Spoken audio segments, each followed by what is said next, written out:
Darjeeling tea in addition to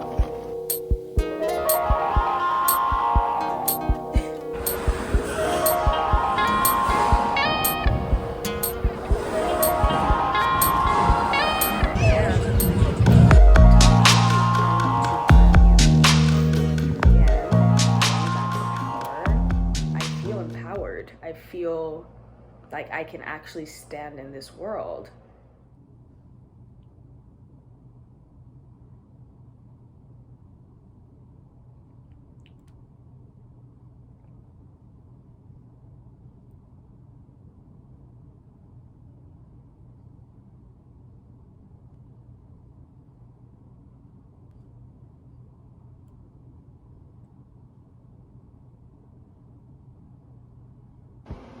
Okay, we're gonna do a cute little grocery haul.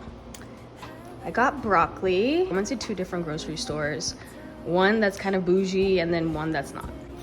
I usually get my, like, what do they call this? Protein from the bougie one because it has more selection, more fresh items, etc, etc. So I got rotisserie chicken, just a whole chicken. I got broccoli, I got shrimp, I got probably like a pound. I got 2 pounds, but I've already had like half of 1 pound. I got some free-range eggs, got pickles, fresh kosher dill pickles, 3 hard-ass avocados, popcorn for our binge movie night with Zoe. I got some Darjeeling tea in addition to some calming tea. I like to have balance. Got 3 lemons. I got Spanish rice and red bean soup. I got lentil soup as well with dumplings or just by itself. It has a high protein content, higher than most soups. 12 grams over here because I would probably take the whole entire 13 grams over here. Oreo thins, it's about that time of the month. We're getting our bleed, so I had some cravings. Got some fresh green beans, got some prosciutto. Got 2 of them because they were doing like 2 for $5. Obviously, yes. And we're gonna have that with some cheese and crackers. I got a pound of salmon, the Scottish salmon fillet. And I got Natalie's. Honestly, this is for Zoe. We got some Cars table water crackers. These are my favorite crackers in the world. You already see prosciutto, cheese. This is what it's gonna be. In addition to the produce, got some fruits. I got 2 of each kind. I got plums, nectarines, peaches, and bananas. I have these apples that I got. Let me put this in the light so you can see. They're hard and they're like browning and they're organic too. And I got them less than a week ago, maybe max a week ago. And I don't understand what's happening. But either way, I'm gonna have to eat that.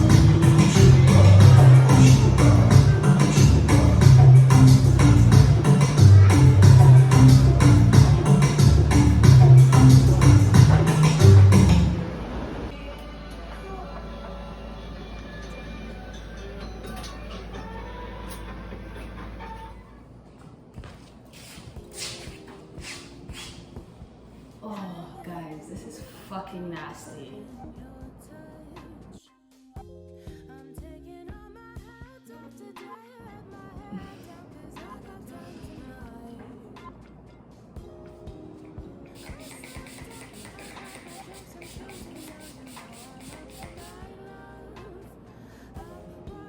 I just never dealt with this before.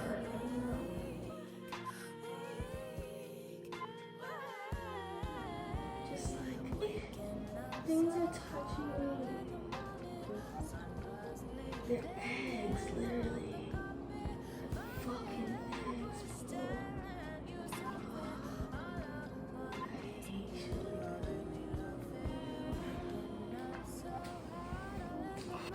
If this environment is not good for you, I understand.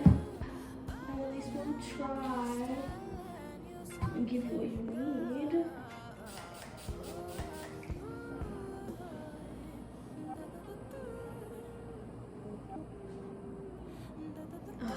Motherfuckers. All right. So I've washed my hair. She's all drenched and ready to be what? Retwisted. I know you got it. My retwist schedule is usually every 3 or 4 weeks, and I recently just dyed it. Shout out to Set in Color. They did my color, and I don't know if you can really tell. Ooh. The sun is not really. It's kind of like a. You can see it better in the sun, but it's like a burgundy, brown. I want to go lighter, so I'm gonna hit up Sed and see what they doing. I use aloe vera, 100% gel. I don't have anything mixed in this. It's just 100% aloe vera gel. And it doesn't create any like crusts or buildup in my hair, which is fantastic. I've already put oils in my hair. One that I put on my my strands, my locks themselves, are it's a peppermint moisturizing serum that I make from the herb and a bunch of other herbs and powders, plant-based. And I put that on my locks, squeeze them in so that they stay moisturized and able to just like move and not be all stiff. Stiff where? This is about to be the setup. Got my laptop right there, the mirror, and my pins. I'm just gonna be on this thing. All right, after 3 hours, my retwist is done, and now I'm about to enter the shower. The shower? I'm about to get my ass into the dryer.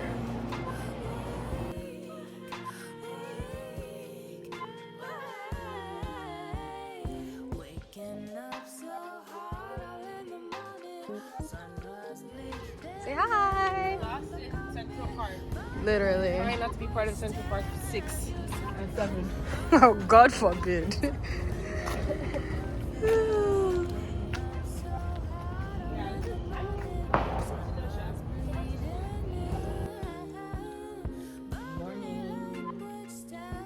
Good morning.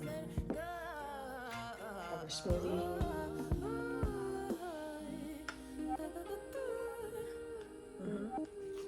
Have to fit.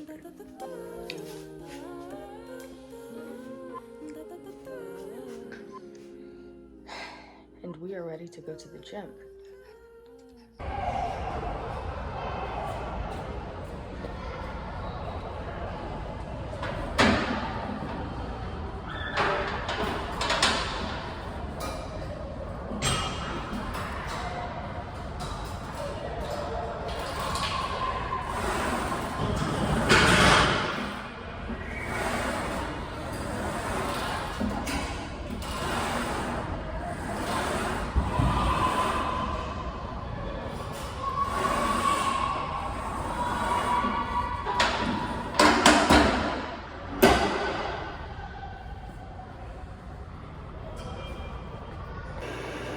All right, so what I like to do when I'm feeling sick, or if I'm just like preparing for my immune system, I like to make a juice, like a health shot.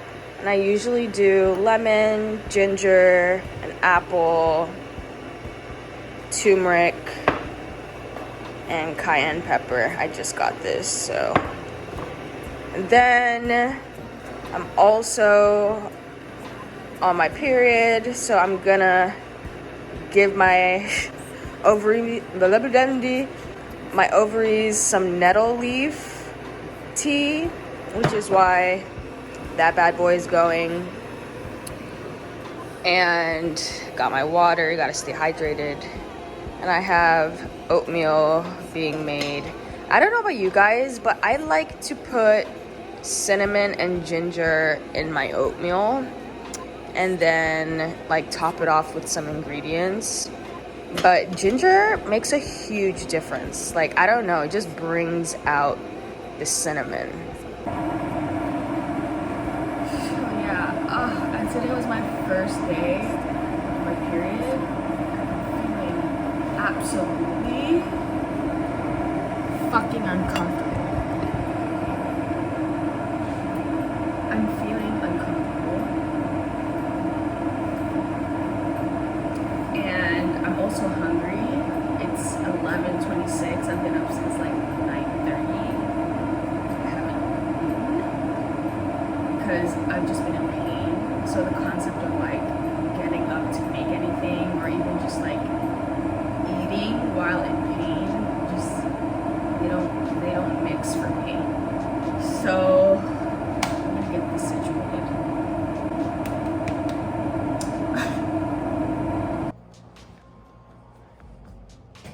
I don't even know where to put this thing, Seth. Is it stomach? Is it back? Is it head? I don't even know. I think they worry me.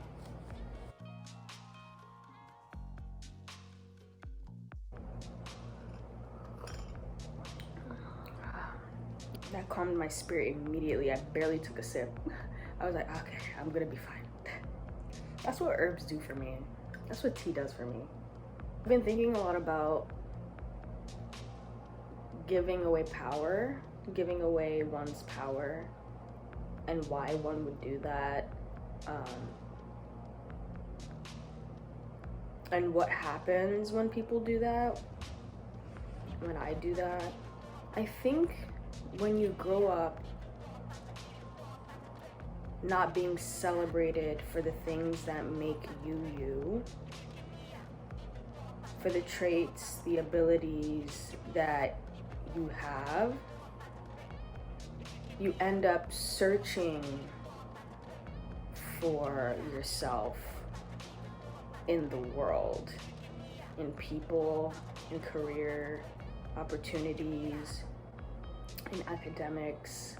You end up searching for things to remind you who you are. And as you seek outward for power or for validation that you have power, that you are powerful, you give away your power. And you're thinking that people around you, opportunities around you are going to tell you what your power is. And they can do that. They can most definitely do that. I think some things in this life have definitely showed me where my power is. Oftentimes, as a Black, non-binary, queer person, it's through struggles. And even if you don't identify with any of those things that I just mentioned, if you identify as a version of other, especially in the Western world, then it's mostly through struggles that you realize where your power is. In a variety of ways throughout my life, I've been seeking external validation. If someone says something about me, if someone compliments me, if someone tells me how good I am at something, maybe that will remind me of who I was before I was told that I wasn't shit, before I was told I was stupid, before I was told that I couldn't do certain things, before I was told that I was ugly, before I was told that I was too manly, before I was told that I was weak, before I was told that I'm not allowed to cry, before I was told that my anger is a problem. Before I was told any of that, I'd like to know who that person is. It's hard because I feel like that person exists very, very well. And I'm now at a space where I feel like I can converse with that person. Shout out self-work, shout out therapy, shout out spiritual spirit guides and my ancestors for hooking the kid up. But damn, when you've been conditioned to be someone that you're not your whole entire life, it's hard to recognize yourself for the entity that you actually are. It's like, I no longer seek your validation. I no longer care about what you have to say about the way that I move. I no longer am actually seeking your opinion before I do something, before I say something, before I show up. I feel empowered. I feel like I can actually stand in this world. I think what I'm learning with that is how not to burn bridges though. When I'm seeing that you're trying to like fuck with my journey from top to root, I want to burn you through and through. I want you to pretend like you never knew me, because you never did. So act like it. Act like it, and let's be moving, but without you. And that's that Scorpio, bro. That's that Scorpio. It's also a tad bit of that Taurus, just like, and that Aries. I have all those things in my chart. Like, I just don't be fucking with people who don't get on board when I say get on board. Okay, I've talked enough. I'm gonna go watch JoJo's Bizarre Adventures. This is probably the best